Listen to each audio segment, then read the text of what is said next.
At the Southern 500, there was some high-octane drama and NASCAR action. Bubba Wallace, a true playoff contender, is left absolutely furious after a heart-stopping spin that had fans on the edge of their seats. But that's not all. Stay in on NASCAR Zone to find out how the other top drivers dealt with their own issues throughout this dramatic race. But before we dive into that, do subscribe to our channel and hit the like button.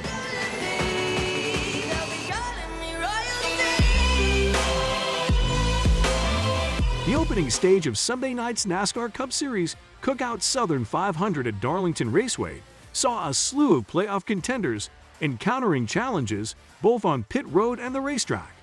Among them, Bubba Wallace and the number 23-23-11 racing team faced adversity in both areas. The trouble began for Wallace and his team during their second pit stop of the race when an air hose got entangled in the front of the car, causing a delay. Unfortunately, this pit road mishap set the stage for further difficulties. As Stage 1 came to a close, Wallace's car got unsettled, and while he attempted to regain control as it climbed the track, Joey Logano found himself in a tight spot as he tried to maneuver past Wallace for position. Logano, however, was unable to clear Wallace in time, resulting in contact between the left rear of Logano's car and Wallace's vehicle. This impact sent Wallace's car spinning, adding to the woes of the number 23 team during Stage 1. The incident was captured on video, providing a visual account of the unfortunate collision. In addition to Wallace's pit road and on-track issues, other playoff contenders faced their own set of challenges during Stage 1. Ricky Stenhouse Jr. incurred a pit road speeding penalty, Ross Chastain overshot his pit stall, and Christopher Bell made hard contact with the wall toward the end of Stage 1. Overall, Stage 1 proved to be a challenging segment for several playoff contenders, with the exception of Denny Hamlin, who emerged victorious in Stage 1, offering a glimmer of success amid the adversity faced by the rest of the field. Now, speaking of updates about Darlington Raceway, what are your thoughts? We're all ears. Drop your thoughts in the comments, and be sure to hit the bell button and subscribe to our channel to get the latest updates.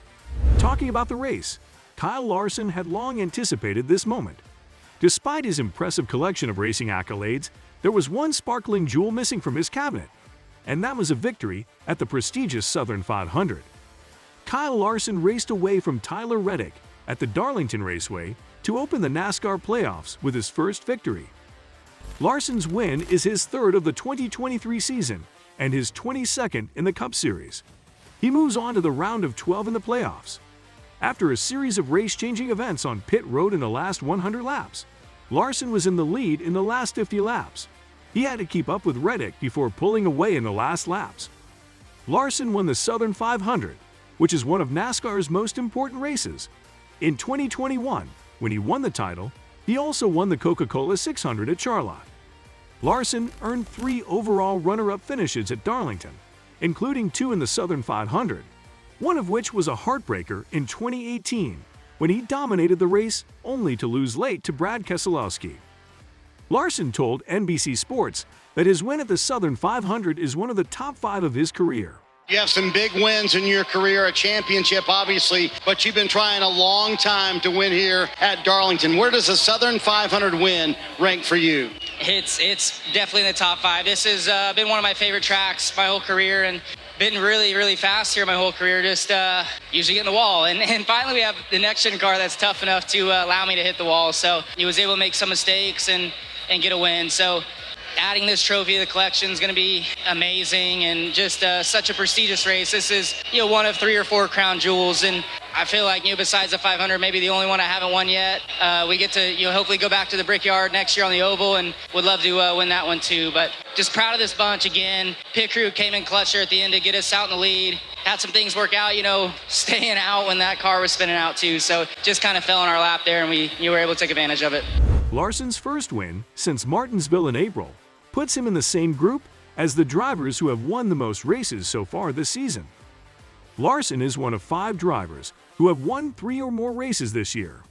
The others are Martin Truex Jr., Kyle Busch, Chris Buescher, and William Byron, who has won 5 races.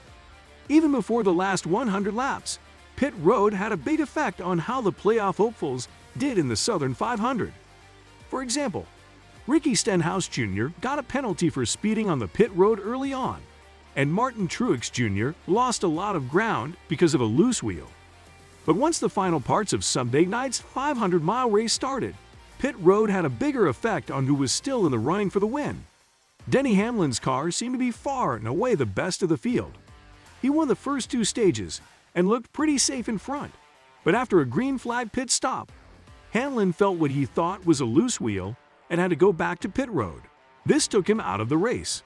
That gave Tyler Reddick the chance to take control of the race, but Kevin Harvick caught up to him in traffic before the next round of green flag stops. Then things took another big turn for the worse. With 58 laps left, Harvick took off to try to beat Reddick to pit road and get 1 lap's worth of new tires. Reddick, on the other hand, seemed to be called to pit road all of a sudden, which was too late for him to get to the pits and make the commitment line. This caused Reddick to slow down a lot in the middle of a turn, which caused Ryan Newman, who had been passed, to hit his brakes hard and spin his car, bringing out a caution. When that happened, Harvick had to go to pit road, and when the yellow flag came out, it was right as Harvick was going into the pits. And when Harvick stopped at the pits, he got a penalty because he did it when the pits were closed. Harvick had to start from the back of the pack, and he never really got back up to speed on his way to 19th place. Hamlin and Harvick were not the only favorites for the playoffs to have trouble. Joey Logano and Christopher Bell both broke their toe links when they hit the wall, and Bell also got hit more than once. Michael McDowell came in 32nd and was knocked out of the race when he crashed with Hamlin and Bell near the end of the race. Alex Bowman and Daniel Suarez were both in the playoffs in 2022, but neither of them made it to the playoffs in 2023. However, they were starting to make a difference late in the race at Darlington. The wrong reason made them do it. With 49 laps to go and a race for 8th place, Suarez passed Bowman going down the front straightaway. Bowman moved down to stop this move. Suarez then went high, and Bowman blocked him by also going high. Suarez didn't back down when he got to turn 1, sending both cars into the wall and causing a 3-car crash that took Harrison Burton with it. The way it looked, Bowman's blocking was too aggressive, or in simpler terms, he was driving stupidly. Suarez backed this idea when he called Bowman's move dumb after he went to the infield care center. I went to the inside, and after that, he blocked me pretty low. I had to lift a little bit, not to wreck him and put him into the inside wall because, we both are Chevy partners, so I didn't want to do that to him. But then I would go high, and then he blocks me again. You can block once, you cannot block twice like that. He has to use his brain a little bit more. Bowman said he was to blame for the accident.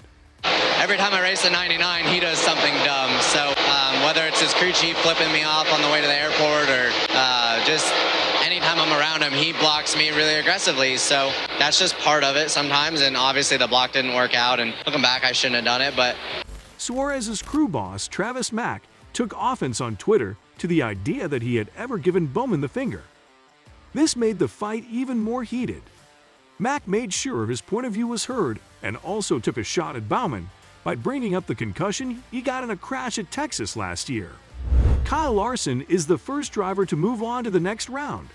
Most of the drivers still in the running for the playoffs were able to keep a good distance from the cut line, except for defending Cup winner Joey Logano and Christopher Bell.